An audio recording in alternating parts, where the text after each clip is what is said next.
राधा वल्लभ श्री हरिवंश। राधा वल्लभ श्री हरिवंश। राधा वल्लभ श्री हरिवंश।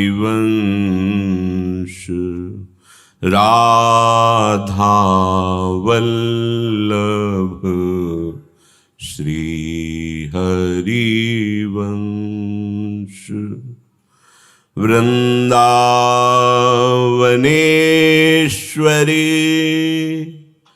तवैव पदारविन्दं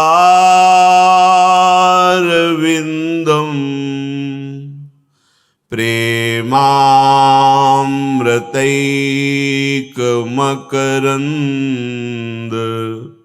रसौघपूर्णं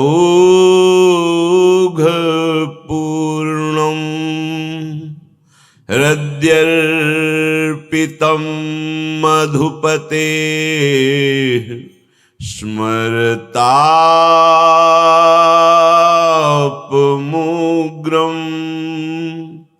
निर्वापयत् परमो शीतलमाश्रयामि।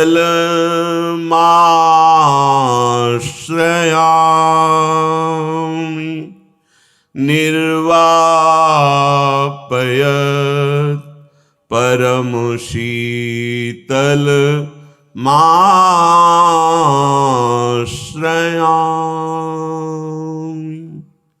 राधा राधा राधा राधा राधा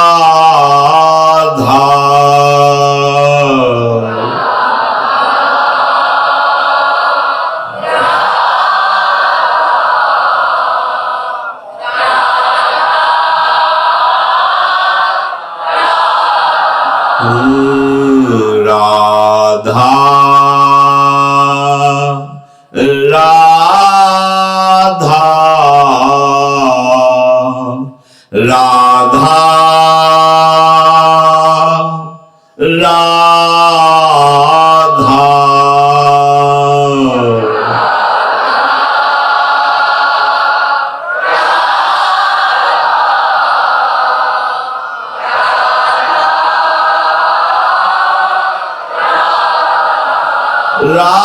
राधा राधा राधा राधा राधा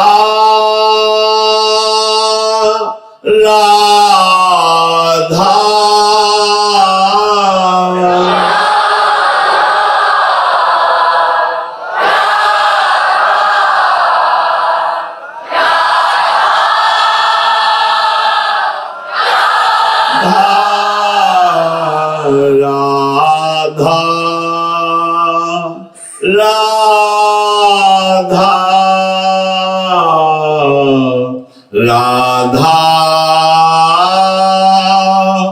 राधा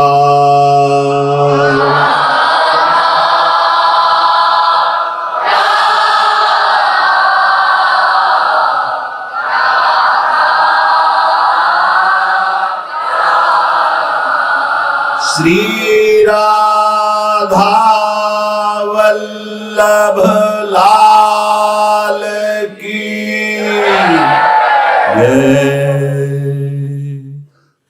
परम सच्चिदानंद घन प्रेमानंद स्वरूप नवनिभृत निकुंज महामहिम परम पावन श्री वृंदावन धाम। श्री वृंदावन धाम के लाडिले युगल चंद्र प्राणाराध्य श्री श्यामा श्याम समस्त हित परिकर निज परिकर हमारे ऊपर असीम कृपा है। श्री श्यामा श्याम की असीम अहेतुकी कृपा है। प्रतिपल उपासक यही अनुभव करता है। जो शारीरिक दुख सुख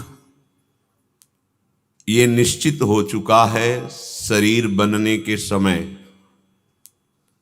उसको टाला नहीं जा सकता और टालना विवेक भी नहीं है।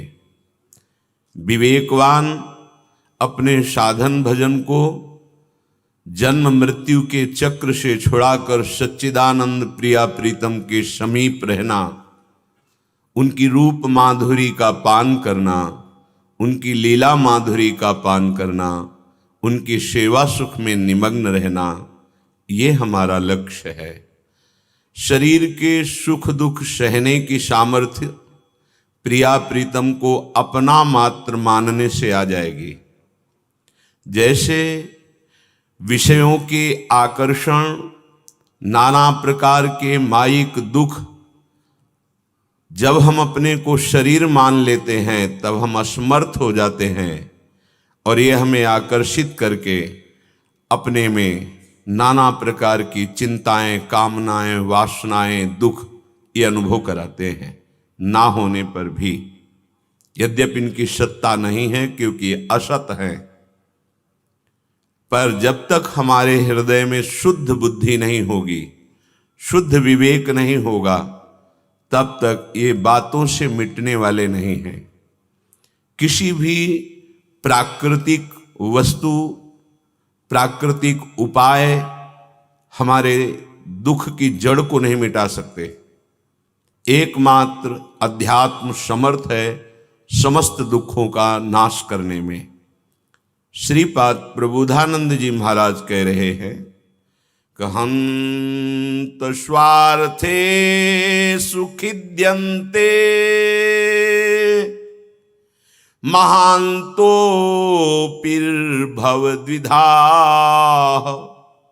यत् स्वच्छन्दं समस्तार्थं बृंदारण्यम न पश्यत। हे भाई, आप अपने को महान मानते हैं, किससे? धन से, बुद्धि विद्या से, जन बल से, शरीर बल से, पद बल से? अरे सब काल के द्वारा ग्रसित हैं, इससे तुम महान नहीं हो सकते। समझिए,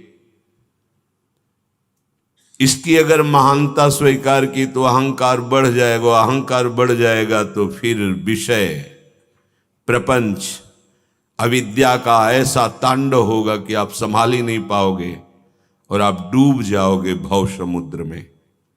भ्रमात्मक माया में पूरा जीवन नष्ट हो जाएगा। तुम अपने को महान तभी अनुभव करना जब महान का सानिध्य प्राप्त हो जाए। महान वही है जिसका परिवर्तन नहीं होता।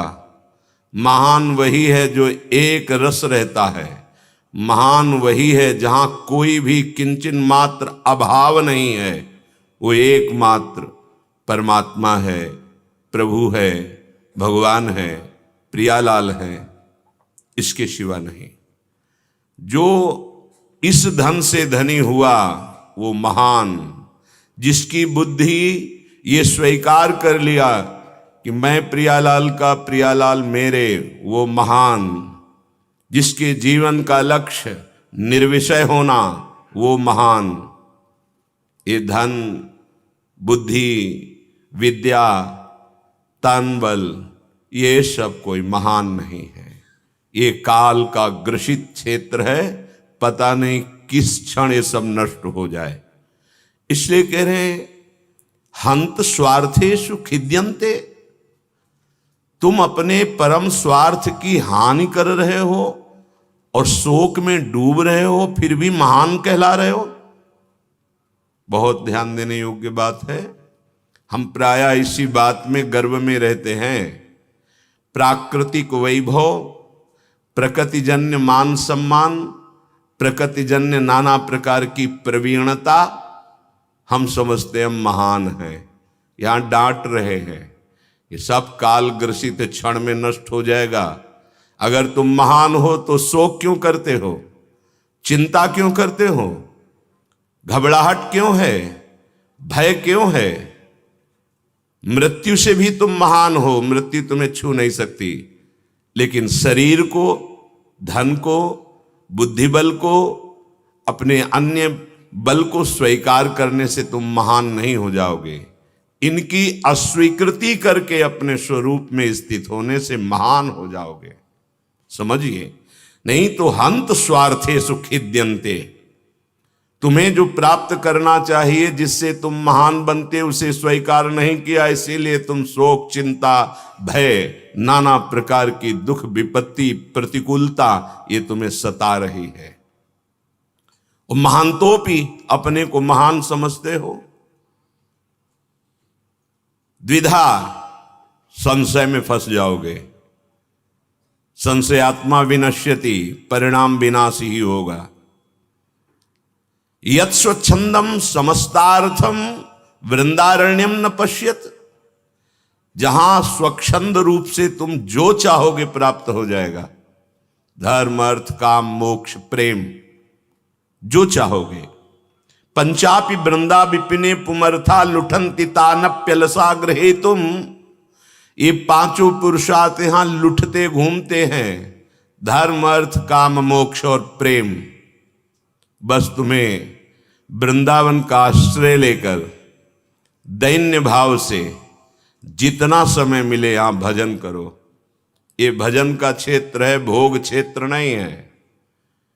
वृंदावन बसिकै इतनो बड़ो सयान, जुगल चरण के भजन बिन निमिष न दीजे जान। पलक झपकने के समय को निमिष कहते हैं। इतना भी समय वृंदावन में राधा नाम से खाली नहीं जाना चाहिए। यहां परम सिद्धि चरणों में लुटती है। घर घर भटकत मुक्ति बावरी, कमलहि को बतरावे, जो पे वृंदावन रस भावे। वृंदारण्यम समस्तार्थम वर्षणम रोम हर्षणम, श्रीशयोरपि भजत त्यक्त्वा तुच्छार्थ तरशरणम। श्रीपाद कह रहे हैं, यदि आपने वृंदावन का आश्रय ले लिया और यहां रसिकों के बताए हुए सिद्धांत से रहे, तो तुम्हें सारे पुरुषार्थ खुद अपने आप घेर लेंगे। सुख की वर्षा होने लगेगी। सच्ची मानिए, सच्ची। शारीरिक कोई भी दुख तुम्हें परास्त नहीं कर सकता। कोई भी निंदा या स्तुति, लाभ या हानि, सुख या दुख, ऐसे तुम महाप्रसन्नता, परम आनंद में डूबोगे कि ये तुम्हारा स्पर्श ही नहीं कर पाएंगे। वृंदारण्य समस्तार्थम, जो चाहोगे प्राप्त हो जाएगा। रोम हर्षणम, तुम रोमांचित हो जाओगे। तुम्हारे नेत्रों से आंसू बहने लगेंगे कृपा की याद करके। गदगद सुर नैना सजल, दंपति रस रहे भीन। इह रस वृंदा विपिन में फिरे प्रेम तल्लीन। ऐसी प्रेमावस्था जागृत हो जाएगी कि नेत्रों में केवल प्रिया प्रीतम, रोमांचित हो रहे, अश्रु प्रवाह हो रहा है। ये स्थिति के लिए श्री शयोरपि, लक्ष्मी सहित भगवान नारायण भी इस सुख के लिए ललचाते हैं जो वृंदावन का सुख है। ये बाहरी लोग नहीं जानेंगे। श्रीशयोरपि भजत त्यक्त्वा तुच्छार्थ तर्षणम। जहां श्री लक्ष्मी नारायण भी जिस सुख और प्रेम के लिए ललचाते हैं, वो सुख, वो प्रेम वृंदावन तुम्हें प्रदान करेगा। ये महामाधुर्य रस है। इसलिए कह रहे त्यक्त्वा तुच्छार्थ तर्षणम। ये नीच भोगों की वृत्ति का तुम त्याग कर दो। तुच्छार्थ अर्थ में तुच्छ है, कुछ नहीं है इसमें, एक भ्रम है। सच्ची मानिए, बहुत बड़ा भ्रम है। पूरा जीवन निकल जाता है, समझा कि इसमें सुख मिलेगा। भोगते भोगते हमारे अंदर की शक्ति क्षीण हो गई।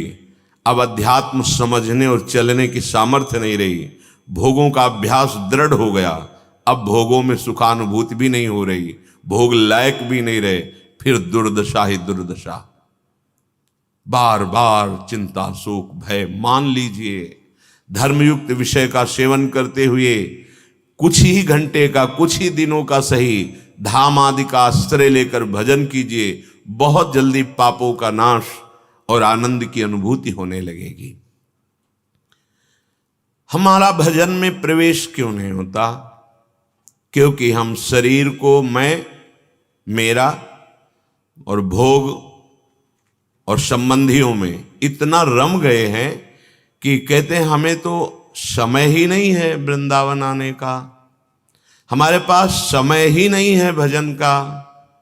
ठीक है, जब यमराज आवे तो ऐसा बोल देना, जब यमदूत आवे, यमराज आवे तो बोल देना समय नहीं है हमारे पास तुम्हारी यमपुरी में जाने का, मार थप्पड़ घसीट के ले जाएंगे।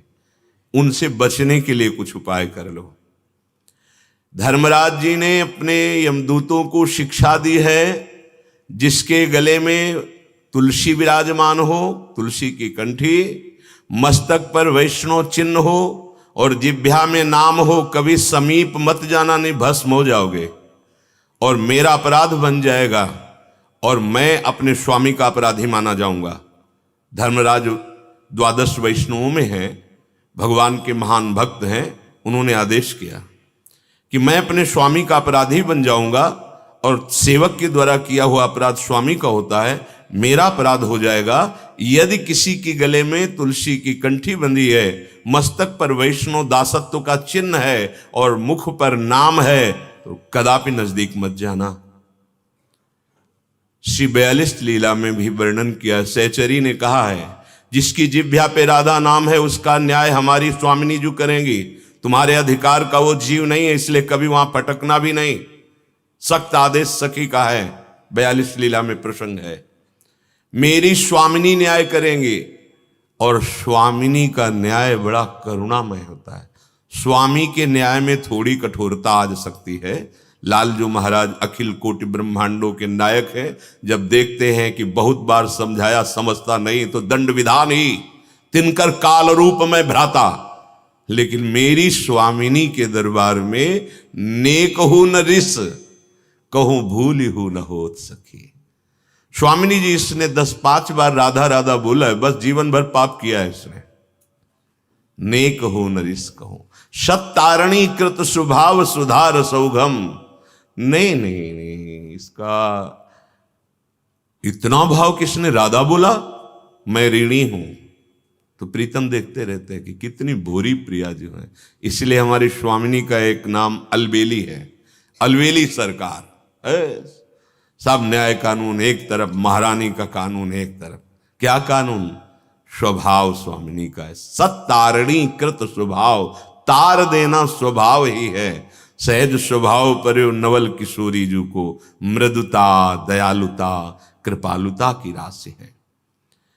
जैसे अपने दीपावली मनाते हैं तो प्रसन्नता होती है ना, हर्ष होता है ना, आज उत्सव है, दीप प्रज्वलित करते हैं, आनंद का अनुभव करते हैं।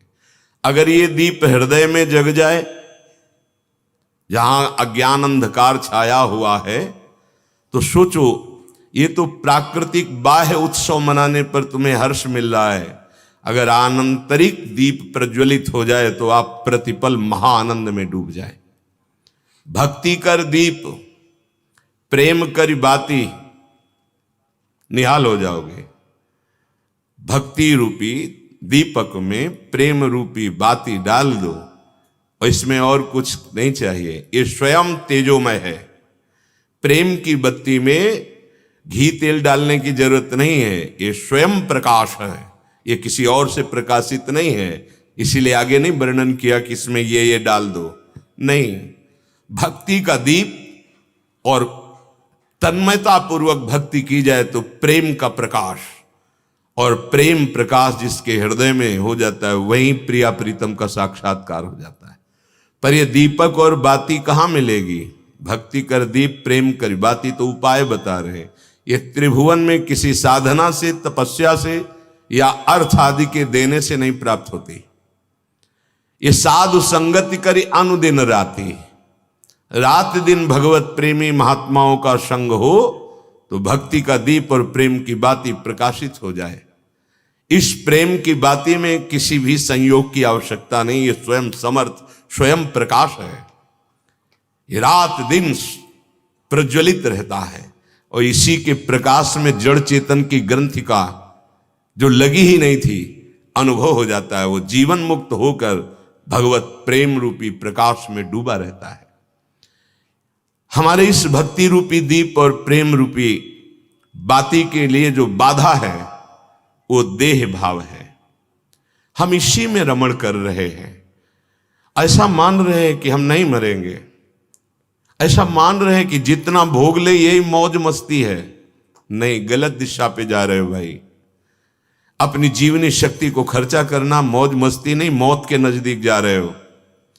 जितनी श्वासें व्यर्थ में जा रही, घाटे में हो रहे हो। प्रकृति के घाटे का सौदा तो तुम बर्दाश्त नहीं कर लेते, कहां करते हो? अगर 10,000 रोज कमाते हो, 5,000 मिले तो जलोगे। प्रकृति के घाटे को तुम बर्दाश्त नहीं करते, लेकिन परमात्मा इस घाटे पे तुम्हारी दृष्टि ही नहीं है। जो सच्चिदानंद है किसी भी जन्म में तुम्हारा पिंड नहीं छोड़ेगा। नाम ले लिया तो किसी भी जन्म में तुम्हें डूबने नहीं देगा, पक्का। नाम तुम्हें डूबने नहीं देगा। माना कि बहुत अपराधी हो, अपराध हो रहा है, पर नाम है ये तुम्हें डूबने नहीं देगा। और अगर कहीं अपराध रहित होकर नाम जप करे तो भवसिंधु सूख जाएगा। न तैरना है, न नाव की जरूरत है। नाम लेत भव सिंधु सुखाही, करो विचार सुजन मन माही। राधा राधा राधा, तो भव समुद्र ही सूख गया, दशों दिशाएं आनंदमयी हो जाएंगी। ये जो हमारी शोक चिंता भय का कारण है, ये देह की आसक्ति है। भगवान जगत गुरु श्री कृष्णचंद्र जी महाराज अर्जुन को कहते हैं कि तुम्हें अपने कर्तव्य का पालन करना चाहिए। ये जो तुम युद्ध रूपी कर्तव्य आने पर शोक कर रहे हो, ये ठीक नहीं है। येनम वेत्ति हंतारम यश्चैनम मन्यते हतम, उभौ तौ न विजानी तो नायम हंति न हन्यते। जो मनुष्य इस अविनाशी आत्मा को मारने वाला मानता है और जो मनुष्य इसको मरा हुआ मानता है, ये मारा जाता है, दोनों अज्ञानी हैं, दोनों नहीं जानते। क्योंकि ये ना मारता है और न मरता है, क्योंकि इसमें अहम नहीं है, कर्ता भाव नहीं है, इसलिए किसी को मारता नहीं। और ये मरता नहीं क्योंकि अविनाशी है, कभी नहीं, त्रिकाल में भी नहीं। ना जायते म्रियते वा कदाचिन, नायं भूत्वा भविता वा न भूयः, अजो नित्यः शाश्वतोऽयं पुराणो, न हन्यते हन्यमाने शरीरे। ये आत्मा न कभी जन्मता है और न मरता है, बिल्कुल पक्का। जन्म मरण किसका होता है फिर? सूक्ष्म शरीर, कारण शरीर, स्थूल शरीर तो यहीं रह जाता है। देखो, नया जन्म तुम्हारा होता है स्वप्न में। स्थूल शरीर सैया पे सोया हुआ है, आप पूरे क्रियाशील शरीर से होते हैं। दुखद स्वप्न या सुखद स्वप्न, आत्म प्रकाश, स्थूल, सूक्ष्म, कारण, तीनों में चेतना उसी से हो रही है। जागृत, स्वप्न, सुषुप्ति, तीनों उसी से, और वो करता है। उसका सहज बल, स्वाभाविक बल, ये क्रियाएं, ये चेतनात्मक, जो स्थूल में चेतना, सूक्ष्म में चेतना, कारण में, वो अचाह है, वो अकर्ता है, पर उसका प्रभाव ऐसा है। देखो, नया जन्म कैसे?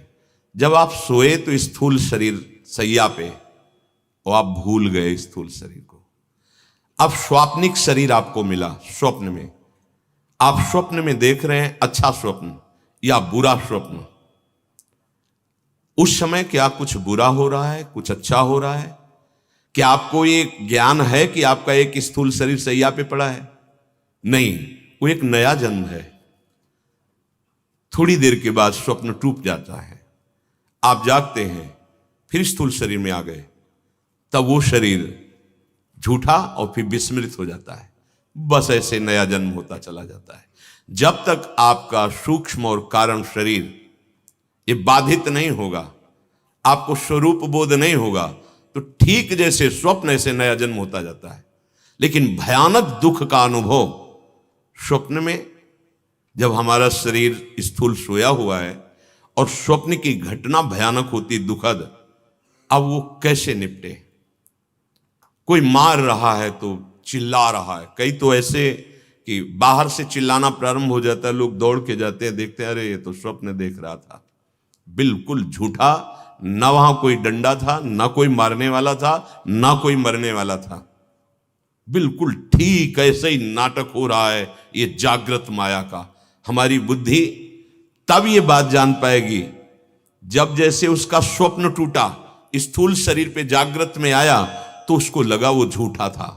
ऐसे ही जब आप स्थूल सूक्ष्म कारण तीनों शरीरों से राग रहित हो जाएंगे, मोह का नाश हो जाएगा, तब आपको संपूर्ण सृष्टि ब्रह्म सत्यम जगन मिथ्या बिल्कुल वैसे मिथ्या भासेगी जैसे स्वप्न मिथ्या।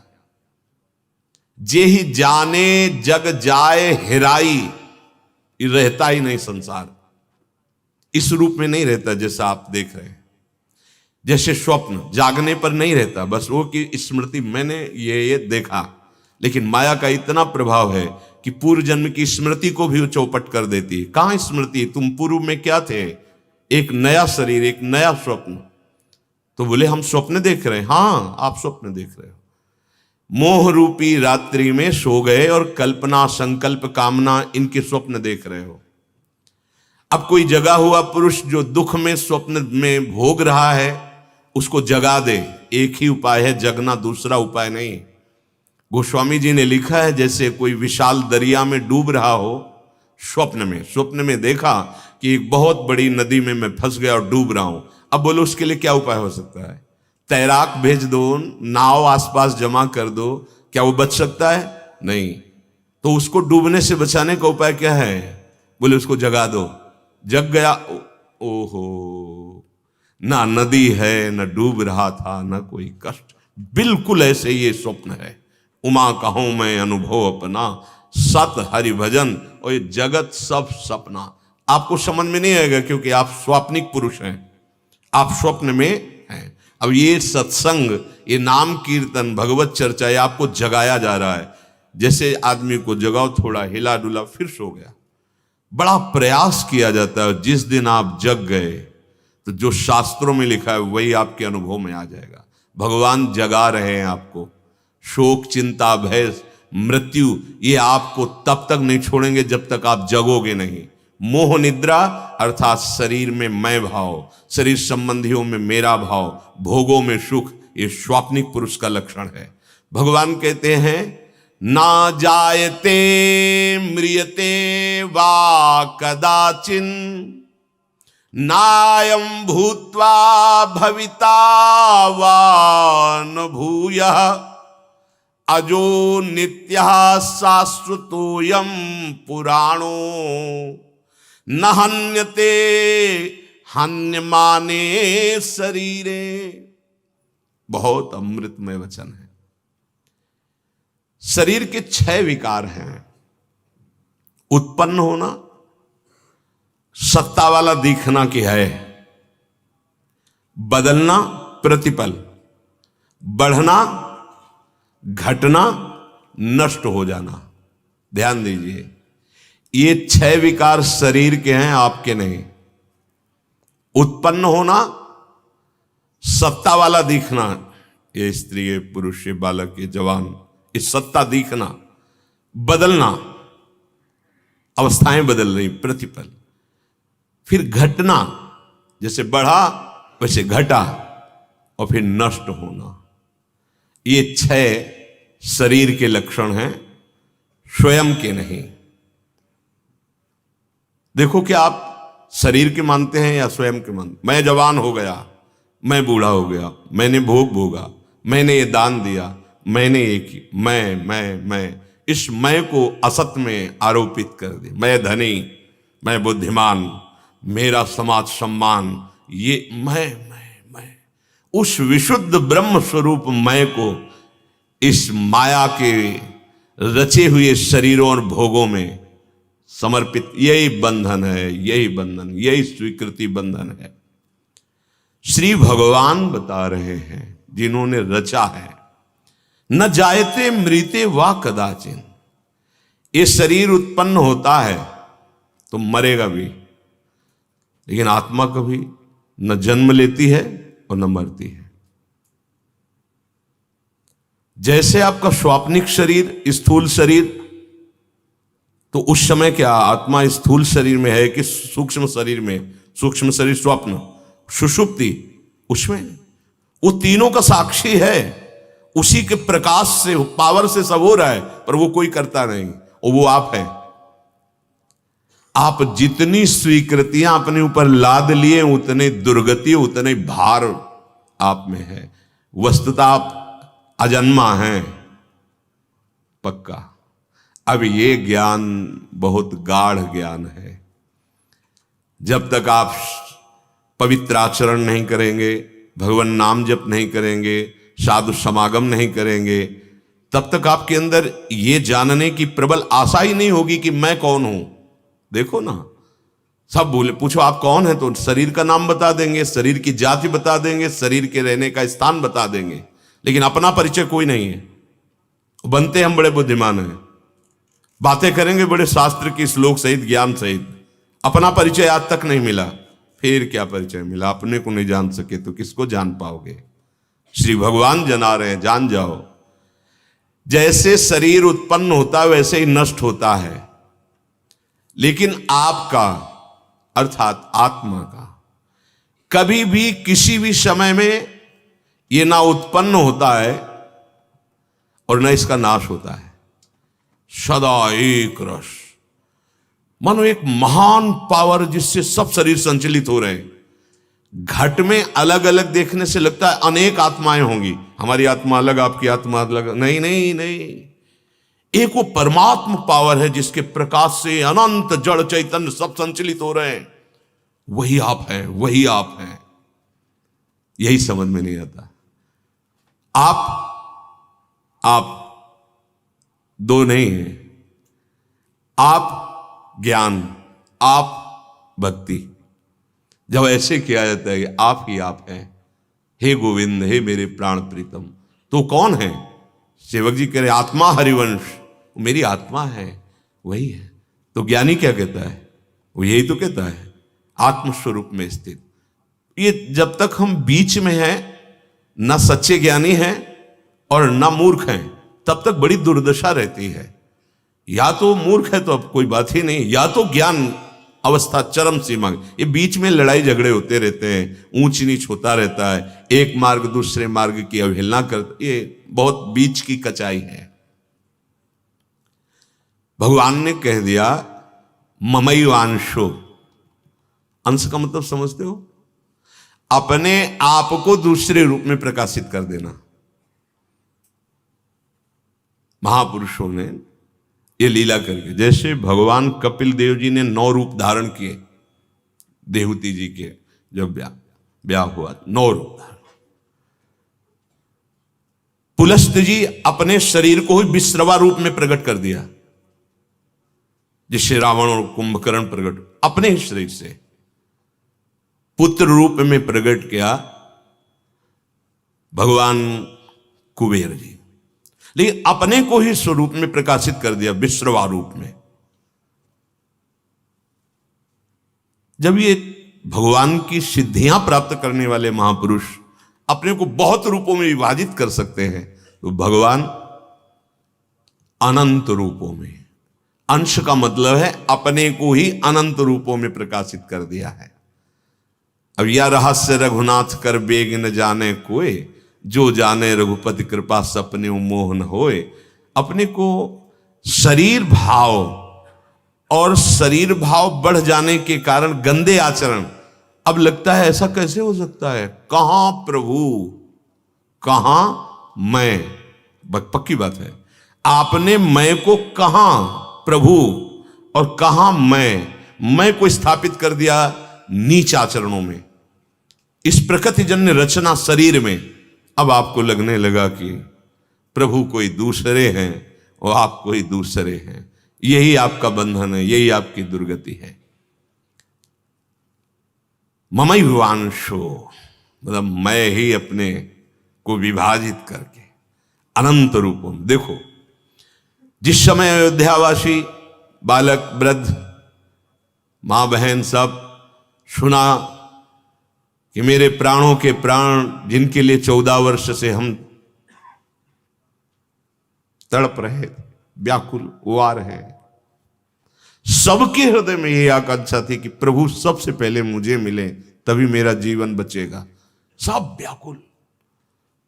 भगवान जानते हो क्या किया? एक क्षण में सबसे मिल लिए, सबसे पहले सबसे मिल रहे।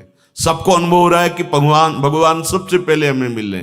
क्षण मा मिले सबहि भगवाना, उमा मरम काहो नहीं जाना। सबके पास भगवान श्री राम, वो अनंत सामर्थ्यशाली प्रभु सबके हृदय में आत्मा रूप से विराजमान है। गोपीजन अनुभव करती, नखल गोपिका नंदनो भवा, नखिल देहिना मंत्रात्म दे। समस्त देहधारियों में आत्म तत्व। देह के विभाजन से आत्म तत्व का विभाजन नहीं होता। अब कैसे समझावे, चूंकि वो अनिर्वचनीय विषय। इन यंत्रों के विभाजन से बिजली का विभाजन नहीं होता। उसका पावर तो एक करण अलग अलग प्रभाव वाले हैं, इसलिए गर्म ठंडा प्रकाश विविध, लेकिन पावर लाखों यंत्रों में बिजली प्रकाशित हो रही है।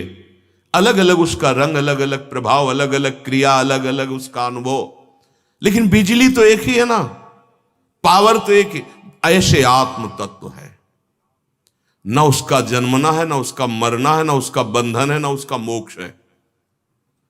भ्रम हो गया, स्वरूप का विस्मरण होकर इस प्रकृति की रचना शरीर से मैं जुड़ गया और प्रकृति के भोगों का भोक्ता बन बैठा। बस यही अज्ञान है, यही बंधन है, यही दुर्गति का कारण है।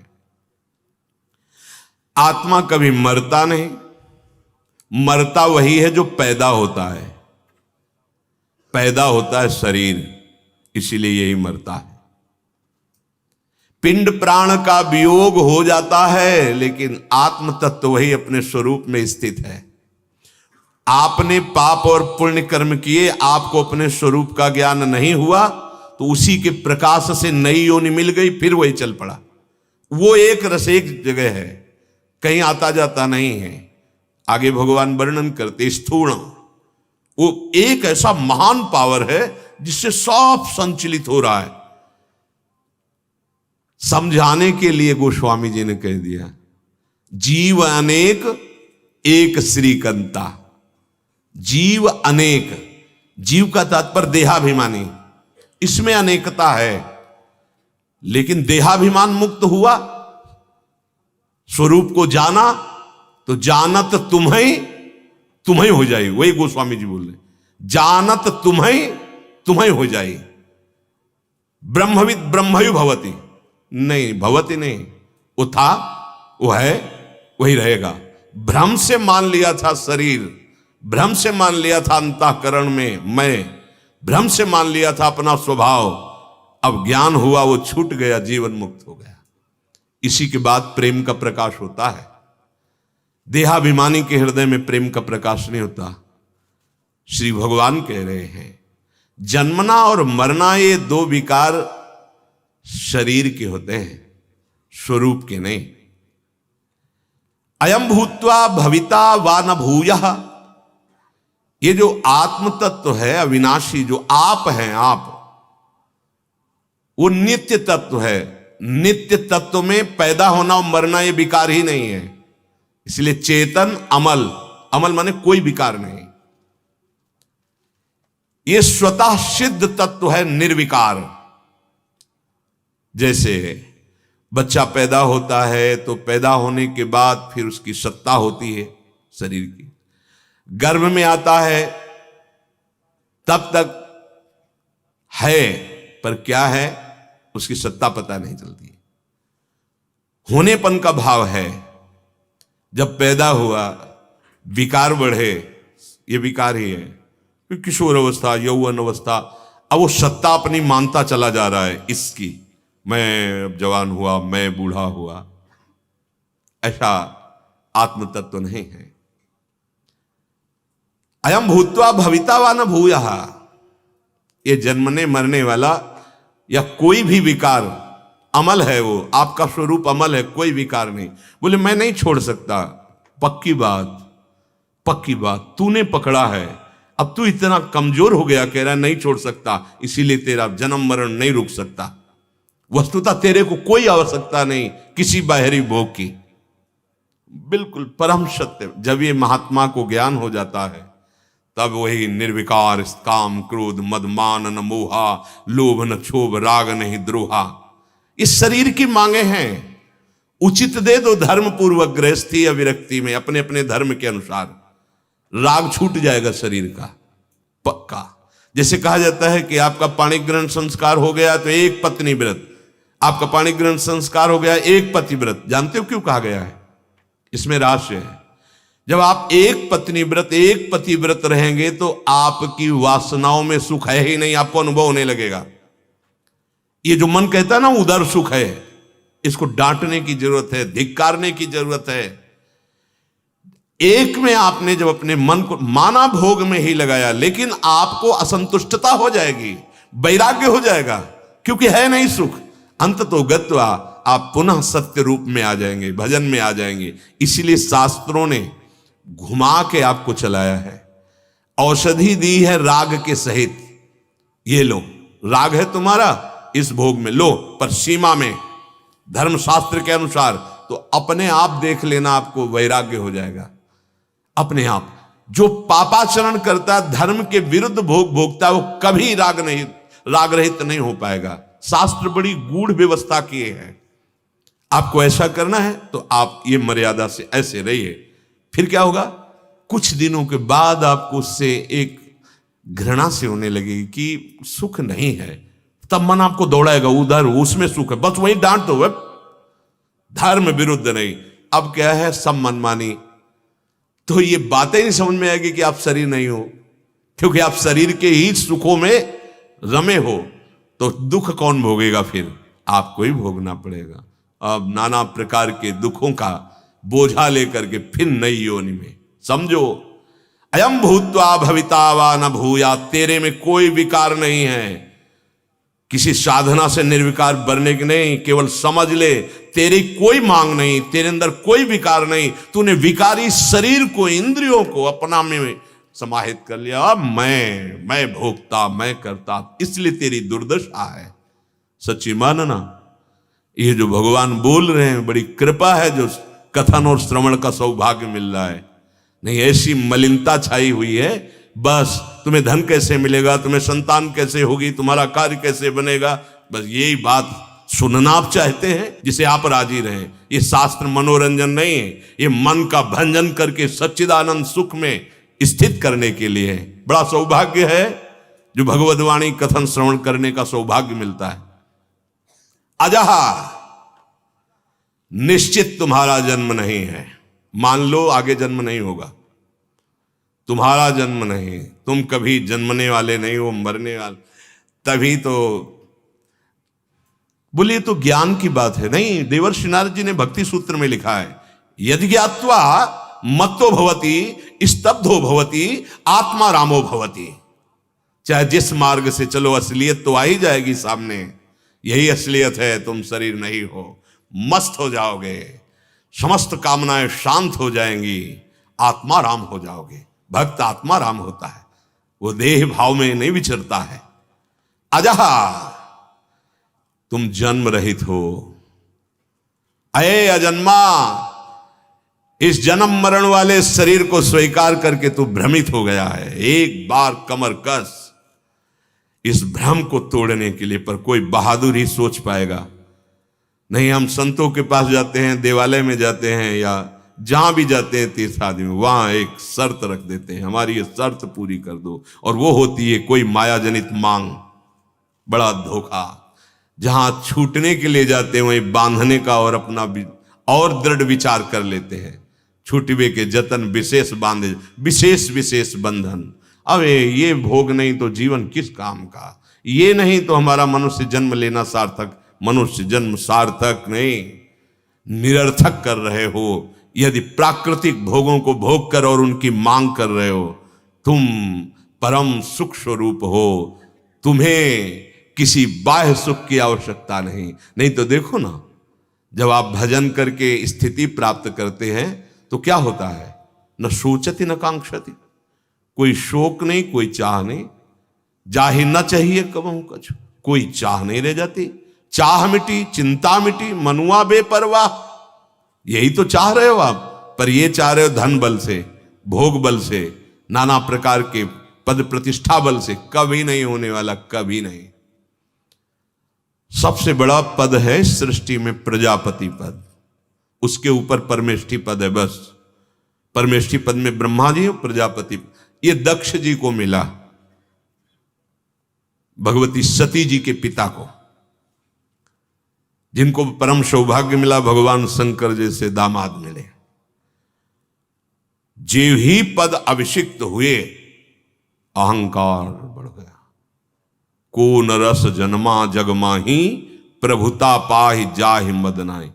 प्रकृति जन्य रचना का कोई भी पद तुम्हें सुख शांति नहीं प्रदान कर सकता। बड़े आनंद में रहते थे कि हमें विश्वेश्वर भगवान शंकर दामाद रूप में मिले, बहुत आनंद था। जब प्रजापति पद में विराजमान हुए तो सभा में गए तो दो नहीं खड़े हुए, ना भगवान ब्रह्मा जी ना महादेव जी, और सब खड़े हुए। ब्रह्मा जी पर दृष्टि गई तो सोचे कि ये तो पितामह, हमसे बड़ा पद भी है और सबके पिता भी है, पूज्य है। जब शंकर जी पर दृष्टि गई तो उनका दामाद का मतलब बेटा के समान होता है, इसको खड़ा होना चाहिए। भाषा बदल गई। जहां परम विनय करके चरण स्पर्श करके कन्यादान किया था और आनंद में रहते थे कि शिव हमारे दामाद हैं, वही भाषा बदल गई और बड़े ऐसे कड़वे शब्द बोले, बहुत ही कड़वे बोले। मतलब उन शब्दों का क्या उच्चारण करें, ऐसे कड़वे शब्द बोले कि नंदिकेश्वर को नहीं रहा गया और उनका आप हमारे स्वामी के संबंधी हैं, इसलिए आपको क्षमा करते हैं, बस आप अपनी जिह्वा को रोक लीजिए, नहीं तो स्वामी तो गंभीर समुद्र है लेकिन हम आपको दंड देने में समर्थ हैं। नंदिकेश्वर ने बात इतनी बढ़ी कि आखिरी बात में उनकी गर्दन में लात रख करके वीरभद्र ने जैसे ऐसे कोई मरोड़े और तोड़ करके और यज्ञ में आहुति दे दी थी। पूरा प्रसंग बहुत बड़ा है। यह है प्राकृतिक पदों की सुख शांति। अपने तो बहुत छोटे पदों में गर्व कर लेते, हम प्रजापति पद। को नरस जन्मा जगमाही, प्रभुता पाहि जाहि मदनाही। जितना प्रभुता मिलेगी, वैभव मिलेगा, उतना ही देहाभिमान पुष्ट होगा। बंधन बंध गया ना, छूटवे के जतन विशेष बांधे जाएगो। नित्य, तू नित्य है, नित्य निरंतर तेरी स्थिति है। नहीं समझ पा रहा जी, कभी तेरा अपक्षय नहीं हो सकता। तू परिवर्तनशील नहीं, जैसे शरीर परिवर्तनशील है। खुद साक्षी हो इसके। मैं बालक था, मैं जवान हुआ, मैं बूढ़ा हुआ। मैं का आरोप किए हो इसलिए तुम दुख भोग रहे हो, नहीं तुम दृष्टा हो, तुमने देखा है, तुम्हारा परिवर्तन नहीं हुआ। जो बालकावस्था को देखा, जवान अवस्था को देखा, बूढ़ावस्था को देखा, वही मृत्यु को देख रहा है। वो केवल दृष्टा है, भोक्ता नहीं है। पर आप अपने दृष्टा भाव से हटकर भोक्ता भाव में आ गए। अनित्य वस्तु शरीर, अनित्य वस्तु भोग, और नित्य तू, कैसे तुझे सुख शांति मिल सकती है? श्री भगवान कह रहे हैं, जैसे आधी उम्र बीतने पर शरीर घटने लगा, बल क्षीण होने लगा, इंद्रियों की शक्ति कम हो गई, शरीर इंद्रिय अंतःकरण आदि का प्रतिपल क्षय हो रहा है। पर तू दृष्टा है, तू तो देख रहा है उनका, तेरे में कोई क्षय नहीं। पर तू इतना आसक्त हो गया कि अपने में ले लिया, तो मृत्यु का दुख ना होने पर भी तेरे को मरना पड़ेगा। नहीं है पर मरना पड़ेगा, जैसे स्वप्न में। शाश्वतः तू नित्य तत्व निरंतर एक रूप एक रस रहने वाला है, तुझे किसी भी बाहरी सुख की जरूरत नहीं है, तू शाश्वत है। भगवान कह रहे तेरा कभी परिवर्तन नहीं, तू कभी नहीं बदलता है, तू बदलने के योग्य ही नहीं है, एक रस है, पुराण, तू पुरातन है, अनादि है, आज का नहीं है। लोग कहते उस बच्चे का क्या अपराध, अभी नया पैदा हुआ था और ऐसा ऐसा ऐसा। अरे वो शरीर नया था, पोशाक नहीं थी पहनने वाला, पुराना, बहुत पुरातन है वो, बहुत समय से भटकते चले आ रहे। एक बार अब कमर कस लो, अब अंत हो जाना चाहिए भटकने का, विवेक जागृत करो। इतना पुराना है कि कोई तारीख नहीं बताई जा सकती, इतना पुराना तू है, और तब से तू करता ही चला आ रहा है, भाव करता भाव। तो बहुत स्टॉक जमा है तुम्हारे भोगने का, कितना भोगोगे। आग लगानी चाहिए, अब भोगने से नहीं कटेगा, केवल हमें उतना ही भोगना जितना शरीर का निर्माण करते समय सुख दुख रख दिया गया, बस। आगे जो हो रहा है इसको भस्म करना है, पीछे जो जमा उसको भस्म करना है। ये भस्म होता है भगवान की शरण होकर भजन करने से। भजन से ही ये ज्ञान विज्ञान, ज्ञानाग्नि या प्रेमाग्नि दोनों में सामर्थ्य है, संचित और क्रियमाण को भस्म करने की और प्रारब्ध को भोगने की। नहन्य तेहन्य माने शरीरे, शरीर के मारने पर भी इस अविनाशी का कोई स्पर्श भी नहीं कर सकता तेरा। बोले वो गया, गोली लगी वो गया, उसको आना जाना कहीं नहीं है। सूक्ष्म शरीर, कारण शरीर और उसका प्रकाश, संपूर्ण अनंत ब्रह्मांडों में वही पावर, वो नई योनि में फिर चला गया, या यातना दे पाकर नर्क चला गया, या देव देह पाकर स्वर्ग चला गया। तो आत्मा थोड़ी पीछे पीछे जा रही है, वो पावर है, पावर। हर लोग, हर जहां तुम्हारी मन बुद्धि चित्त हम कोई नहीं जा सकता, वहां भी उसका पावर है। उसी पावर पे सब कुछ हो रहा है, उसी पावर पे। आ जा कौन रहा है? सूक्ष्म शरीर, कारण शरीर। स्थूल तो छूटता जाता है, वो सूक्ष्म शरीर, कारण शरीर में जो अहम है वही बार बार जन्म, वो अंतःकरण का अहम, वही तुम्हारे जन्म मरण का हेतु है। शायद समझ पा रहे हो, बहुत गूढ़ विषय चल रहा है। यह अध्यात्म का विशुद्ध विषय भगवान वर्णन कर रहे हैं। नहन्यते हन्य माने से। अब बोलो, अगर ये बोध हो जाए, सुन तो लिया, भय नहीं हटेगा, अनुभव हो जाए तो अभी निर्भय हो जाओ। अभी शरीर का नाश होने पर अय अविनाशी, तेरा कभी नाश नहीं हो सकता। भगवान अर्जुन को इसीलिए उपदेश कर रहे हैं कि तुम समझते हो कि युद्ध में कुटुंबों को मारूंगा और शोक कर रहे हो, शोक करना बनता ही नहीं है। वेदा विनाशिनम नित्यम या एनमजम अव्ययम कथम स पुरुषः पार्थ कम घातयति हन्तिकम। हे प्रथानंदन, जो मनुष्य इस आत्मा को अविनाशी, नित्य, जन्म रहित और अव्यय जानता है, वो कैसे किसको मारे, कैसे किसको मरवावे। इस आत्मा का कभी नाश नहीं होता, इसमें कभी कोई परिवर्तन नहीं होता, इसका कभी जन्म नहीं होता।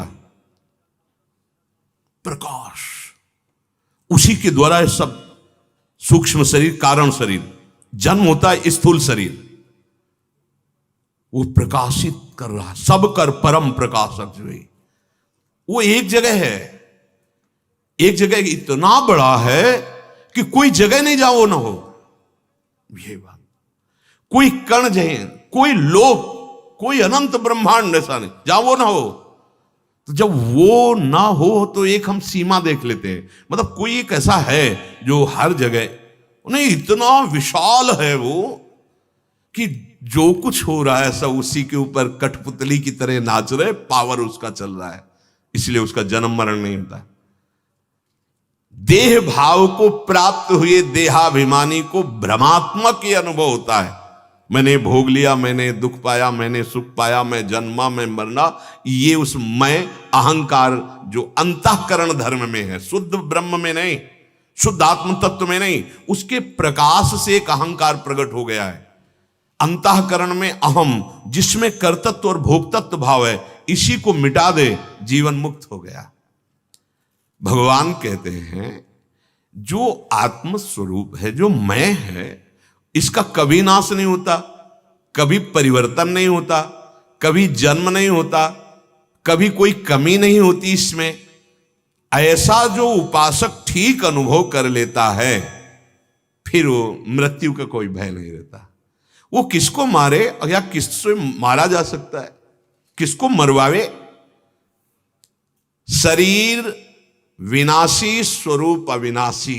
कितना परमानंद अभी है, पर हम शरीर में हैं। देखो इतनी आसक्ति प्रबल, इसी को छोड़ पाना कठिन हो रहा है। नहीं, भगवत प्राप्ति कठिन नहीं है। जो लोग कहते हैं अरे बड़ी कठिन भगवत प्राप्ति, हम कहते हैं ऐसा शब्द मत बोलो, क्योंकि सत्य वस्तु को कठिन कर भाव करके छोड़ दोगे तो भोगों में ही लगे रहोगे। कठिन है भोगों का त्याग करना। अपना स्वरूप कोई साधना से उपजता नहीं है, साधन से असाधन का त्याग हुआ और पवित्र साधनों से कर्ता भाव का त्याग हुआ, पहुंच गए अपने स्वरूप में। अविनाशी, नित्य, अज, अव्यय, इसलिए इसमें कोई क्षय विकार नहीं है। काम, क्रोध, लोभ, मोह, मद, मत्सर आप में नहीं है, अंतःकरण में उपजते हैं।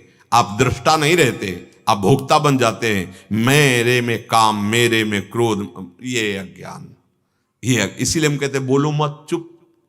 उसकी सत्ता मत दृढ़ करो कि मुझे काम सता रहा है, मुझे लोभ आ रहा है, मोह आ रहा है। नासतो विद्यते हो, इनकी सत्ता नहीं, अभी मिट जाएंगे। अगर इनका महत्व रखोगे कि हाँ है, तो फिर ये वैसे ही भासने लगेंगे, वैसे ही कष्ट देने लगेंगे। अगर आपको कष्ट भी मिल रहा है तो चुपचाप सह जाओ। पीछे भगवान ने कहा मात्रा स्पर्शास्तु कौन्ते शीतोष्ण सुख दुखदा आगमा पाइनो अनित्यास्तास्ति क्षत्सु भारत। सह जाओ तो शरीर राग से मुक्त हो जाओगे। भोगने से शरीर राग पुष्ट होता है। मृत्यु रूप विकार से सब भयभीत हैं, तेरी मृत्यु हो ही नहीं सकती। कैसे तू भयभीत है, कहां स्वीकार हो रहा है? आद्य गुरु भगवान शंकराचार्य जी के पास एक भैरव उपासक पहुंचा, उसने कहा हमें कपाल सिद्ध करना है, कपाल योग। तो आप जैसे परम पवित्र ब्रह्म ऋषि की खोपड़ी की अगर हम आहुति दे दी तो मैं सिद्ध हो जाऊंगा, और आपको शरीर से तो कोई मतलब नहीं, आप मृत्यु पर विजय प्राप्त की हुई है।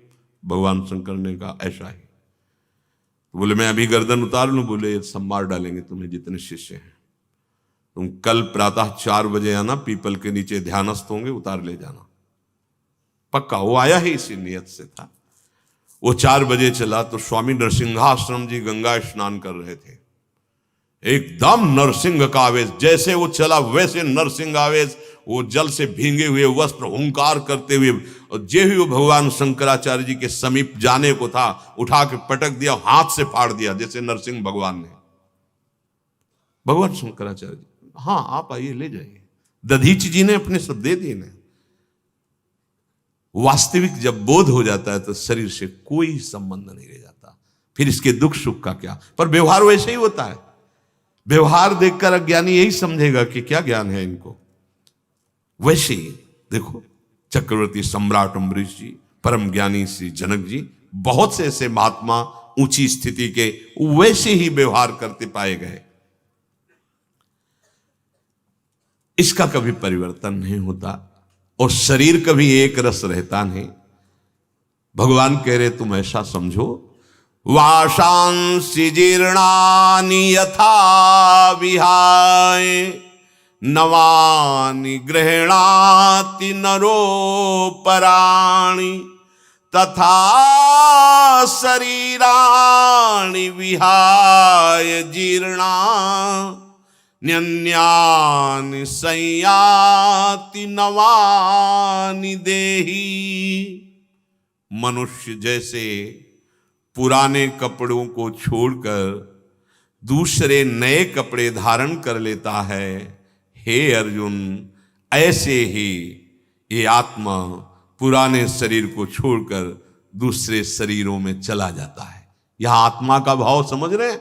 सूक्ष्म शरीर और स्वभाव में अहम, यद्यपि वो एक रस स्थाणु है, वो कहीं आना जाना नहीं है। भगवान कह रहे वाशांश जीर्णानि यथा विहाय। ये देह की वृत्ति छूटना, नया देह प्राप्त होना, ये उसी को शोकित करता है जिसने साधना नहीं की, सत्संग नहीं सुना, अध्यात्म में कोई स्थिति नहीं है। नहीं तो बस जैसे कपड़ा बदलता है, पुराना कपड़ा और नया मिल जाता है, ऐसा होता है। लेकिन ये उसी को होता है जिसका अभी शुद्ध ज्ञान नहीं हुआ। शुद्ध ज्ञान या प्रेम हो जाने पर ये खत्म हो जाता है। जन्मना मरना, इसी को कहते जीवन मुक्त, इसी को कहते मोक्ष पदवी, और इसी को कहते भावदेश से अपने प्रिया प्रीतम के समीप। खत्म ये संसार का पुनरपि जननम पुनरपि मरणम पुनरपि जननी जठरे शयनम। जब तक आप तत्वबोध या भगवत प्रेम नहीं प्राप्त कर लेंगे, तब तक ये कपड़े बदलते रहेंगे। बड़ा बदलने में कष्ट लगता है, ऐसे कपड़ा बदलने में तो सुख लगता है। भाई आज दीपावली है, पुराने नहीं नए पहनेंगे तो देखो हर्ष होता है। लेकिन आपका जब ये कपड़ा उतरने का नंबर आएगा तब आपको हर्ष होगा क्या? अरे भयानक जन्मत मरत दुसह दुख होई। देखो ना, मृत्यु की बात सुनने पर चेहरे के रंग उड़ जाएगा। अभी बता दिया जाएगा, शाम तक आप पधार जाओगे, सब रोग बढ़ चुका है। अरे दशा बदल जाएगी। ये नहीं होगा कि मंजीरा उठा के कीर्तन करें कि अब शाम के तो जाना ही है प्रिया प्रीतम के पास। ये वही करेगा जो प्रिया प्रीतम में चित्त जोड़े रहा, आनंदित हो जाएगा। जिनके लिए तरस रहा था जन्मों से, आज शाम के उनका मिलन होगा। हमारा शरीर छूट परमानंद, मरने से सब जग डरा मेरो मन आनंद। अच्छा, ये कपड़ा सबके बदलते हैं, पशु पक्षियों सबके बदलते हैं, तुम्हारे भी बदलेंगे। भगवान ने यहां नर शब्द दिया है, इसलिए दिया है कि तुम इस बदलने को रोक सकते हो, पशु पक्षी नहीं। साधन धाम मोक्ष कर द्वारा तुम इस चक्र से मुक्त हो सकते हो। इसलिए मनुष्य विवेक प्रधान है। एक कपड़ा बदलने के लिए केवल नहीं आया, बार बार मरो, बार बार जन्मो। स्त्री पुरुष बालक बालिकाएं, कोई भी कहीं का भी कैसा भी, जवान बूढ़ा, सबको शरीर छोड़ना है। सबको कब कहां किस अवस्था में वो पहले से निश्चित हो चुका है। इसके लिए ये नहीं है कि आप वृद्धावस्था में शरीर छोड़ेंगे। हाँ, अभी पहने हुए 5 दिन हुए उतरा लिया जाएगा। बोले 5 दिन का बालक था, जन्मा गया, बस इतनी तुम्हें ये पोशाक थी, मानव देह की इतनी पोशाक थी, आगे चलो दूसरी योनि में। बड़ा भाग्य है अपने को कि थोड़ी लंबी पोशाक पहनने को दिया है। कितने के? बोले 50 के। क्या कमा लिया? हमने बैंक में बैलेंस है, लड़का बच्चा पढ़ाई लिखाई सब चल। अरे नहीं, जाना है तुझे। नई पोशाक क्या व्यवस्थित की। देखो महापुरुषों को शरीर रहते ही भाव देह की प्राप्ति, चिदानंद भाव की, जैसे कहते दास भाव, गोपी भाव, वात्सल्य भाव, सहचरी भाव। तो ऐसा थोड़ी कि मरने के बाद सहचरी बनेंगे। शरीर रहते हुए किशोरी मात मानम, वो अपने को एक नवीन किशोरी के रूप में देखता है। जैसे आम स्थूल का ये जब हटा गुरु प्रसाद से और सहचरी भाव में लगा, तो वही भाव दे मानसी गढ़े चित। अब इसका नहीं, अब उसका आम हो गया। व्यासवन प्रसाद मानसी गढ़े चित। अब उसको हृदय में अपने स्वरूप का दर्शन होता है। स्वरूप का दर्शन होना और श्री जी की समीपता एक साथ होती है। ऐसा नहीं होता कि स्वरूप का, और जिनकी दास्ता का स्वरूप है वो स्वामी वहीं विराजमान होते हैं। स्वयं च सकला कला सुकुशली कृता ना कदा। समस्त सहचरी में अपने आप वो सब कलाएं, वो प्रवीणता जो स्वामिनी जी को रिझाने की, सब जागृत हो जाती है। ये बहुत गंदा कपड़ा है। दुर्लभो मानसो देहु पर देहि नाम क्षण भंगुरा। कभी धोखा ये दे सकता है। काम बना लो, ये कपड़ा है, छूटेगा छूटेगा, नहीं समझ में आता। नहीं, इसी को सजाने का हम इसलिए विरोध करते हैं, सजाने का, कि भाई तुम्हारा राग इसमें पुष्ट होता रहेगा। अब झुर्रियां पड़ गई तो दर्पण देख के कम से कम पश्चाताप तो करो। कि चिकने गालों में झुर्रियां पड़ गई हैं, अब आगे और दुर्दशा होने वाली, नाम जप लो, काम बना लो, लेकिन नहीं, अपने अहंकार को और पुष्ट कर रहे हो, अपनी दुर्गति का और कारण बना रहे हो। शरीराकर्षण दुर्गति का कारण होता है। हे लौट अपने स्वरूप में, इस कपड़े में इतना आसक्त मत हो। जैसे मनुष्य पुराने कपड़े को छोड़कर दूसरे नए कपड़े को धारण करता है, ऐसे ही उस आत्म तत्व के प्रकाश में सूक्ष्म शरीर और कारण शरीर ये नए शरीर को धारण करता है। अहम सहित सूक्ष्म शरीर है ना, आत्मा नहीं, आत्मा जन्मता मरता नहीं है। पुराना शरीर छोड़ने को मरना कहते हैं और नया शरीर धारण करने को जन्मना कहते हैं। जब तक इस शरीर के साथ संबंध रहेगा तब तक ये क्रिया होती रहेगी, इसे रोक नहीं पाओगे। शरीर कर्म, कर्म के अनुसार शरीर, फिर भोग, फिर कर्म, फिर शरीर, ये क्रम चल रहा है भाई। जितना जीवन में तुम करते हो, परिणाम में अंत समय वही चिंतन में दिया जाएगा आपको। तुम स्वतंत्र नहीं उस समय। हाँ, गुरु कृपा हो जाए, संत कृपा हो जाए, भगवत कृपा हो जाए, अचानक बात बदल सकती है। जैसे अजामिल की, जीवन भर पापाचरण कर रहा है, लेकिन संत जनों की कृपा हो गई। अब की जो पुत्र हो उसका नाम नारायण रखना, और उनका संकल्प लग गया तो पूरा हृदय आसक्त हो गया नारायण पुत्र में। मरते समय अपने पुत्र को पुकारा, नारायण, बन गई बात, परम पद का अधिकारी हो गया। जीवन में जो तुम चिंतन करते हो, जो क्रिया करते हो, सिद्धांतता उसी का सब परिणाम निकाल के अंतिम समय तुम्हारा चिंतन लगाया जाएगा, और वही तुम बनोगे जो अंतिम समय चिंतन होगा। तो जीवन भर हम आचार्य और गुरु की शरण होकर विनय करते रहते हैं, हमारे को श्री जी मिल जाएं, अंतिम समय हमारे प्रिया प्रीतम हमारी शुद्ध कर लें, हमारे सारे कर्म क्षय हो जाएं, और अंतिम समय उनकी याद और हम उनके समीप पहुंच गए। कई बार बताया है, वृंदावन का आश्रय लेने वाला, प्रिया प्रीतम के चरणों का आश्रय लेने वाला, जब उसका शरीर छूटता है, वो कहीं भी हो, तो ये राधा नाम, ये राधा कृपा उस समय बलात् उसको चिंतन कराती है। भगवान ने भी कहा है कि उस समय जब वो मूर्छित होता है, तब मैं स्वयं उसका चिंतन बन जाता हूं। मतलब भगवान चिंतन के रूप में प्रकट हो जाते हैं। यही करने के लिए जीवन भर हम दास्ता कर रहे हैं प्रभु की, कि अंतिम समय हमारी भगवान में स्थिति हो, भगवान में। अगर संसार की ममता शक्ति रहेगी तो अंतिम समय यही होगा, हमारी फिर दुर्गति नहीं रुकेगी। पूर्वार्ध में भगवान कह रहे हैं पुराने कपड़ों की बात, जीर्ण कपड़ों का दृष्टांत दे रहे हैं भगवान की। जैसे शरीर पुराना हो गया तो लोग इस पर तर्क कर सकते हैं कि चलो बुढ़ापे का शरीर तो जीर्ण हो गया, लेकिन बच्चे का और जवान का, तो यहां तात्पर्य शरीर के जीर्ण होने से नहीं है, समय के जीर्ण होने से है। तुम्हारा समय 10 वर्ष का मृत्यु लोक में मानव देह के है, तो 10 वर्ष से 1 सेकंड भी ज्यादा नहीं तुम जी सकते। बड़ा खतरे पे हैं हम लोग, कब कहां कितना समय हमें पता नहीं, और श्वास रुक जाए।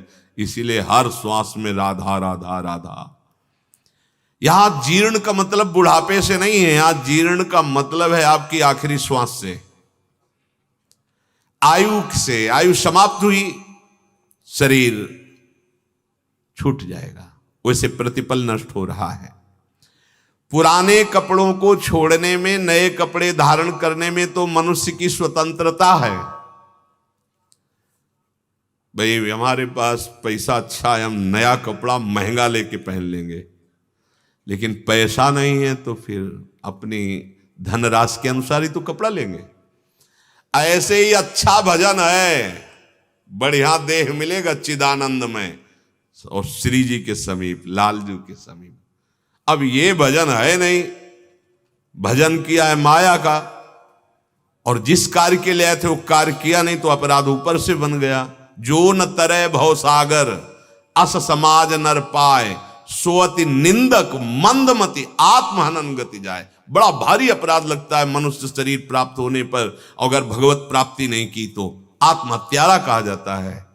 फिर अब भगवान ही कृपा करें, पता नहीं किस युग में मनुष्य शरीर मिलेगा, कोई गारंटी नहीं कि ये शरीर छूटेगा और मनुष्य बनेंगे। हां, यदि भजन शुरू कर दिया है और भजन पूरा नहीं हुआ, शरीर छूट गया, तो भगवान कहते हैं नामे भक्ता प्रणश्यति, उसका नाश नहीं होता, वो बादलों की तरह छिन्न भिन्न नहीं हो जाता, उसको फिर जन्म मिलेगा मनुष्य शरीर का, और ऐसी जगह मिलेगा जहां भक्ति की बहुतायत होगी, और वो बहुत जल्दी अपने को संसार राग से रहित करके जो कमी रह गई थी भगवत प्राप्ति में वो पूर्ण कर लेगा। लेकिन ये भजन करने वाले के लिए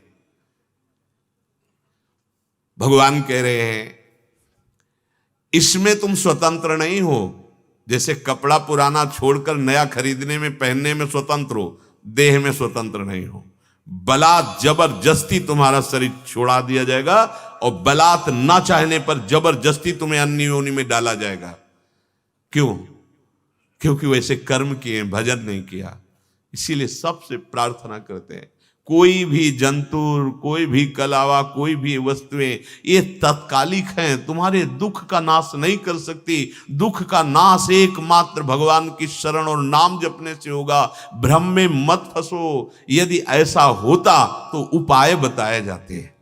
एक उपाय स्वयं भगवान कह रहे हैं, मामे वे प्रपद्यन्ते माया में ताम। इसको बैठा लो अपने हृदय में। तुम जितनी बार राधा राधा राधा बोल रहे हो, आप जो चाहोगे कर सकते हो। आप पाप का नाश कर सकते हो, आप अपने जीवन में ज्ञान प्रकाशित कर सकते हो, आप प्रेम प्रकाशित कर सकते हो, आप इसमें दूसरों का मंगल कर, बहुत बहुत। पर इतना धन तो इकट्ठा करो ना, परम धन राधा नाम आधार। पहले आप अपने पापों का नाश करो, फिर देखो कैसा आनंद का अनुभव होता है। इसमें स्वतंत्रता नहीं है कि हम ये शरीर नहीं छोड़ेंगे या हम ये शरीर प्राप्त करेंगे। इसमें स्वतंत्र, कर्म के अनुसार तुम्हें जाना पड़ेगा। जैसे देवराजेंद्र के पद में अभिषिक्त देवता भी कर जोड़े खड़े हैं, अपराध कर लिया सची देवी के प्रति, तो साप मिल गया और अजगर योनि को प्राप्त हो गए।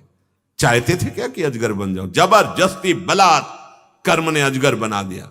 अब अजगर योनि में भी एक नियम रखा गया था कि इतने पहर के समय तुम्हारे सामने जो आहार आ जाएगा वही खा सकते हो, बस। और न जाने कितने दिनों से भूखे तड़पते थे, तब वो भीमसेन फंस गए उनकी, तब वो प्रसंग आया है। भगवान कह रहे हैं कि शरीर से वियोग होना और नए शरीर की प्राप्ति में, इसमें तुम स्वतंत्र नहीं, तुम्हारा कर्म है। संभालो अपने कर्मों को। कौन ध्यान देता है कर्मों में? मनमानी आचरण, कोई नहीं देख रहा। हम बड़े बचाव पक्ष से धर्म के विरुद्ध आचरण। अरे तुम किसको धोखा दे रहे हो? किसी को नहीं, अपने आप को, अपना स्वयं अपने हाथ से पतन कर रहे हो। इसीलिए कहते हैं भगवत प्राप्ति और मोक्ष चलो छोड़ो, कम से कम बुद्धि को शुद्ध करने के लिए भजन कर लो। सही मार्ग में मानवता से जीने के लिए भजन कर लो। नहीं, मानव के रूप में राक्षस बैठा हुआ है।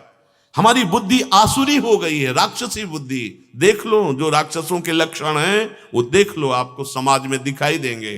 पराई माताओं बहनों के प्रति अभद्र व्यवहार, जीवों की हत्या करके मांस खाना, मदिरा पीते हुए नाना प्रकार की उद्दंडता करना, ये सब ये क्या रहा है? ये राक्षसी भाव है।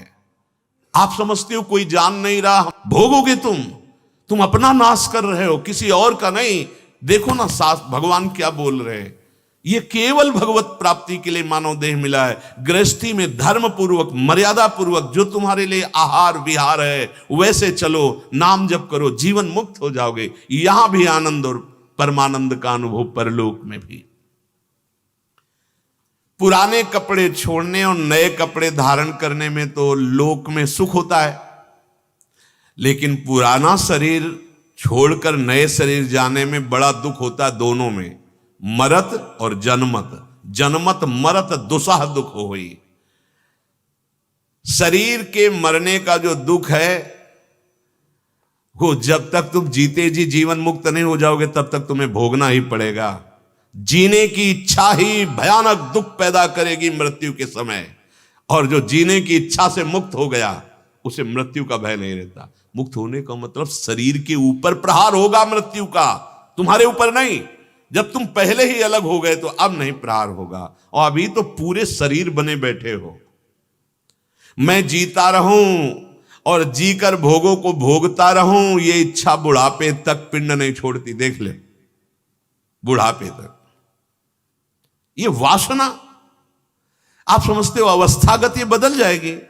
नहीं नहीं, कदापि नहीं। ये उपासना से बदलती है।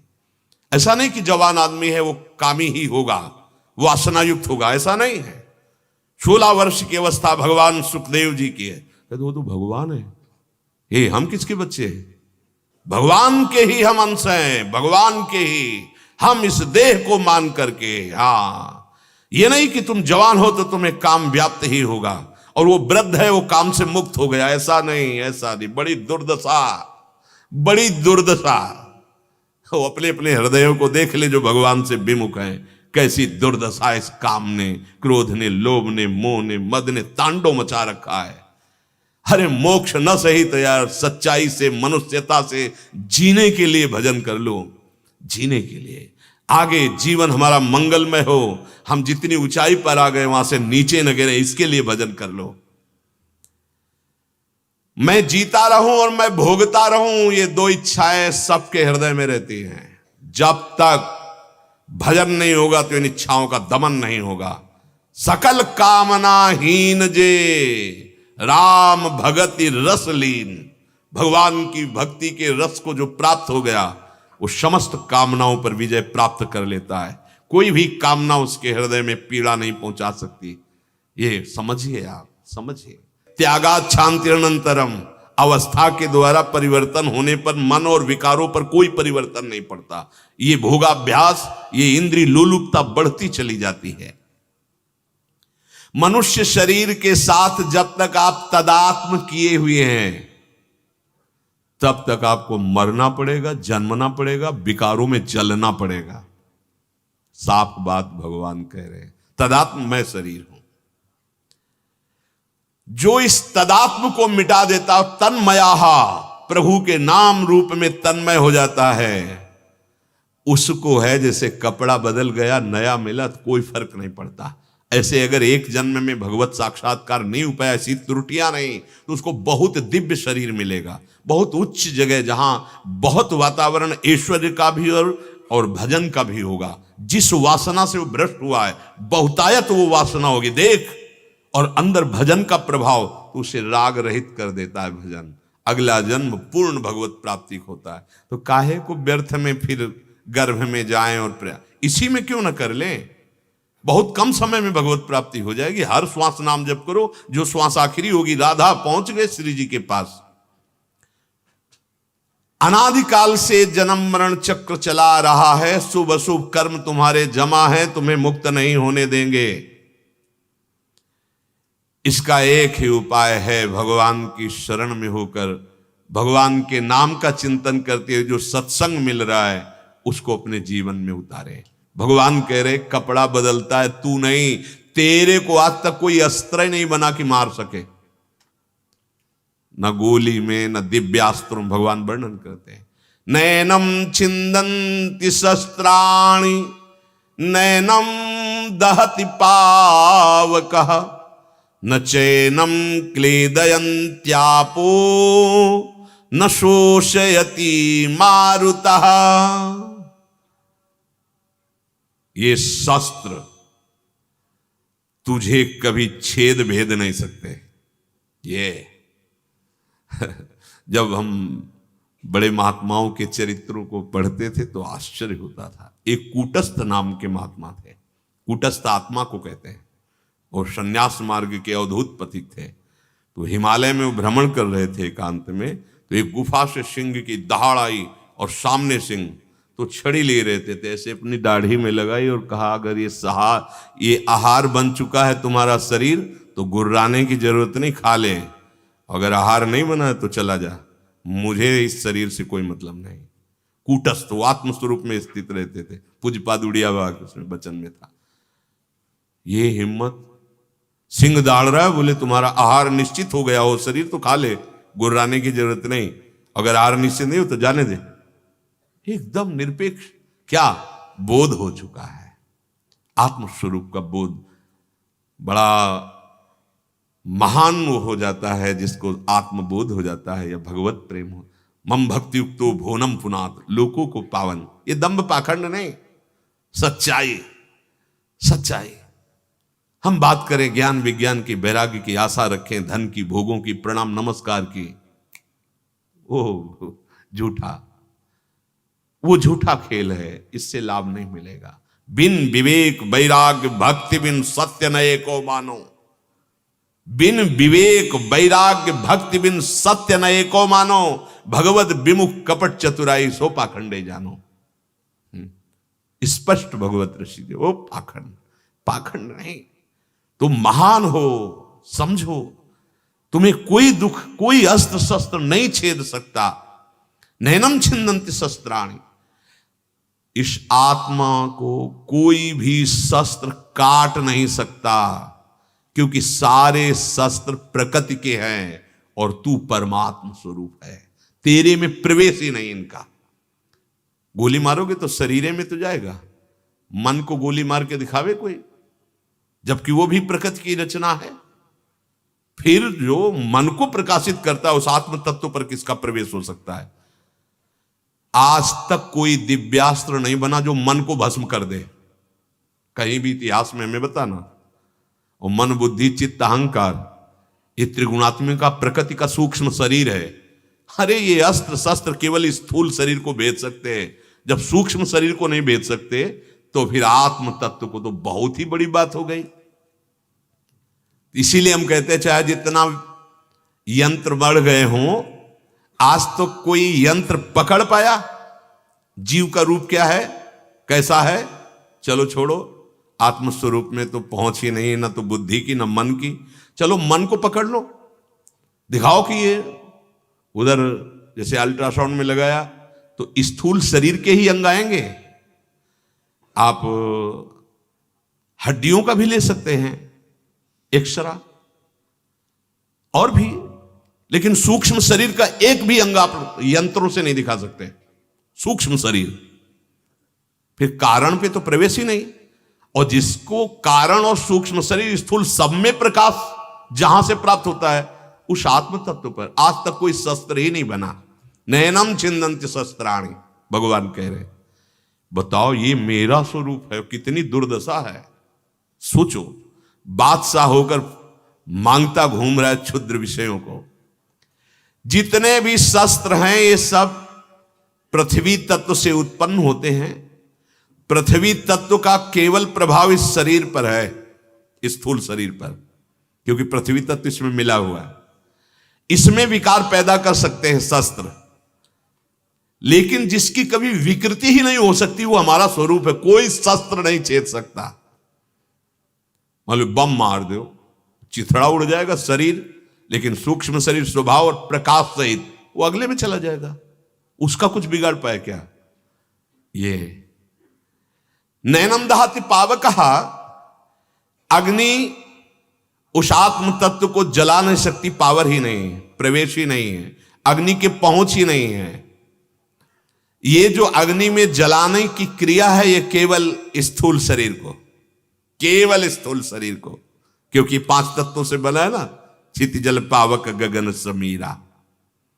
अग्नि तत्व आत्म तत्व में किसी भी तरह की आंच भी नहीं पहुंचा सकता, जलाने की तो बात जाने दो। कोई शस्त्र नहीं, अग्नि नहीं। न चैनम क्लेदयम त्यापः, अपः जल, जल इसे गीला नहीं कर सकता। जल की पहुंच आत्म तत्व तक नहीं है। जल इस आत्म तत्व में कोई भी विकार पैदा नहीं कर सकता। जल का प्रभाव केवल इसी शरीर पर। न शोष्यति मारुतः, वायु इसको सुखा नहीं सकती। वायु की सामर्थ्य नहीं है आत्म स्वरूप तक प्रवेश पाने की। वायु वहां प्रवेश ही नहीं पा सकती। वायु के द्वारा उस आत्म तत्व में कोई विकार नहीं हो सकता है। पृथ्वी, शस्त्र, जल, तेज, अग्नि, वायु, ये कोई विकार नहीं पैदा कर सकते। तो पंच महाभूतों में तो आकाश भी आता है। भगवान ने 4 ही उदाहरण दिए। नैनम छिन्दन्ति शस्त्राणि, पृथ्वी तत्व, नैनम दहति पावका, तेज तत्व, ना चैनम क्लेदयम त्यापो अर्थात जल तत्व, न शोष्यति मारुतः, वायु तत्व। और पंचभूतों से रचित शरीर है।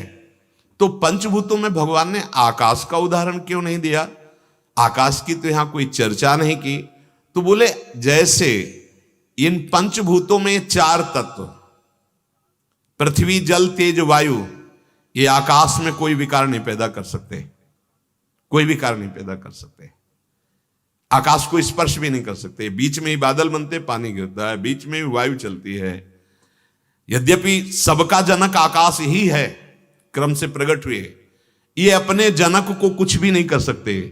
पृथ्वी जल वायु और अग्नि, वो सबको अवकाश देता है इन चारों को।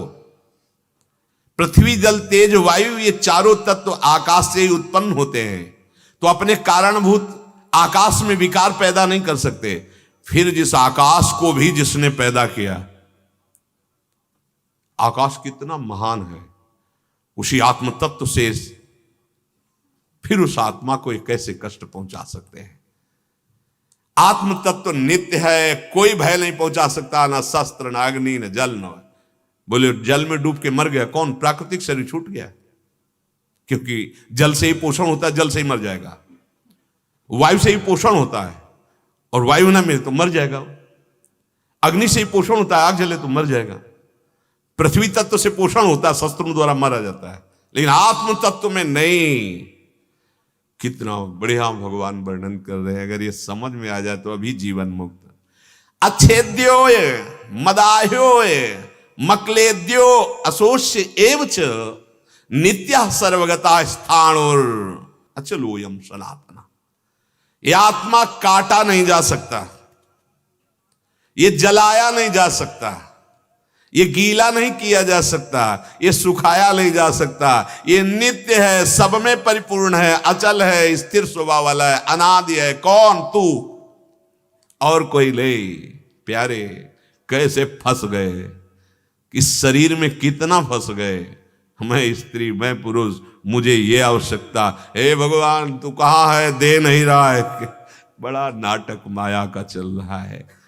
इस माया के नाटक से मुक्त होने के लिए सिद्ध उपाय है, मान लीजिएगा। एक ही उपाय केवल है, ये ज्ञान सुन लो, धारण नहीं कर पाओगे, नहीं कर पाओगे। धारण तभी होगा जब अखंड नाम चलेगा, तुम्हारे आचरण सही होंगे। पहले शरीर की क्रियाओं को पवित्र करो, आहार पवित्र करो, नाम जप करो, हृदय से भगवद आश्रित रहो, अहंकार मत करो। धीरे धीरे आप खुद इस मार्ग में चल पड़ेंगे, खुद आपके अंदर बोध हो। कितना परमानंद होगा जब मुझे किसी से भय नहीं, जब मुझे कोई चाह नहीं। ये शरीर भी ब्रह्म स्वरूप हो जाता है। जिसकी निंदा की जा रही ना, हाँ, सर्वम खलमिदम ब्रह्म, ब्रह्मविद ब्रह्मयो भवतु, बिल्कुल ब्रह्म स्वरूप दर्शन हुए हैं ऐसे महापुरुषों के। ये देखते लगता मूर्तिमान ब्रह्म साकार रूप धारण करके विराजमान है। ये जीवन इसी परमानंद के लिए मिला है, ये छोटे छोटे क्षुद्र भोगों में नहीं। सावधान रहिए। आज दीपावली है तो दीप प्रज्वलित करो, प्रिया प्रीतम की आरती उतारो, भोग लगाओ और बैठ जाओ लेके माला, और 12-1 बजे रात तक नाम जप करो। सिद्ध योग है ये परम पवित्र समय माना जाए। इसमें जैसे जो अन्य सिद्धियां प्राप्त करते हैं, सबको रात में जगना होता है, वो उनको जागृत करते हैं। अपनी तो रोज की सिद्धि है। ये प्रिया प्रीतम जी की चरणारविंद का आश्रय नाम जप। कोई भी ऐसे गंदे कार्य मत करो जो लोक समाज में प्रचलित है। जीवन की बाजी लगा देते हैं प्रिया प्रीतम के चरणों में, और जीत हमारी होगी, क्योंकि प्रिया जो हमारे साथ है। नागरी दास ही जन्म जितायो, बलिहारी बलिहारी। कोई भी ऐसा आचरण मत करो जो तुम्हारे सत्संग, तुम्हारे भजन में बाधक बन जाए। ये लोक व्यवहार, लोक मान्यताएं, इनको सत्य ना मानिए कि वो सब खेलते हैं, दीपावली के दिन हम भी खेलेंगे। क्या जीवन की बाजी, क्या प्रिया प्रीतम। हमें इस जन्म में प्रिया मेरे दीप महोत्सव का यही स्वरूप हो कि ज्ञान दीपक जल जाए, प्रेम दीपक जल जाए। ये असत आचरण कोई त्योहार होते हैं? ऐसे ये दीप प्रज्वलित आनंद महोत्सव है। भगवान रघुनाथ जी महाराज जब विजय प्राप्त करके आए तो पूरी अयोध्या दीप हम भगवान के हर अवतार की वंदना करते हैं, हम भारतवासी हर उत्सव मनाते हैं। ये भागवतिक उत्सव है, इसमें द्यूत कीड़ा आदि का कोई महत्व नहीं है। हम अपने प्रिया प्रीतम के साथ खेलें, हर त्योहार प्रिया प्रीतम से। कोई भी अशुद्ध भोजन, कोई भी अशुद्ध आचरण, तो ये सब बेकार हो जाएगा। जो सत्संग आप सुन रहे हैं ना, देखो चढ़ने में समय लगता है, गिरने में समय नहीं लगता। बनाने में समय लगता है, सालों लग गए हैं, और 2 दिन में ढहा के फेंक सकते, 1 दिन में भी ढह सकता है। ढहने में, पतित होने में देर नहीं लगती, चढ़ने में देर लगता है। इसलिए सबसे प्रार्थना है, त्योहार प्रिया प्रीतम की प्राप्ति। हमारा कोई भी त्योहार श्यामा श्याम से अलग नहीं होगा। हमारे श्यामा श्याम का श्रृंगार करो, विराजमान करो, दीपक जलाओ, आरती करो, भोग लगाओ, नाचो गाओ, सब प्रसन्न हो जाएंगे। सीधी बात समझो, मूल में जल चढ़ाने से सब डाल पत्ती सब जगह है। जिते विनायक शुभ अशुभ विघ्न करे नहीं कोई, क्योंकि अखिल कोटि ब्रह्मांड नायक परात्पर ईश की आराधना कर रहे हो, तो जितने भी विनायक है शुभ अशुभ, जो पे कृष्ण चरण मन अर्पित तो करिह का नवग्रह।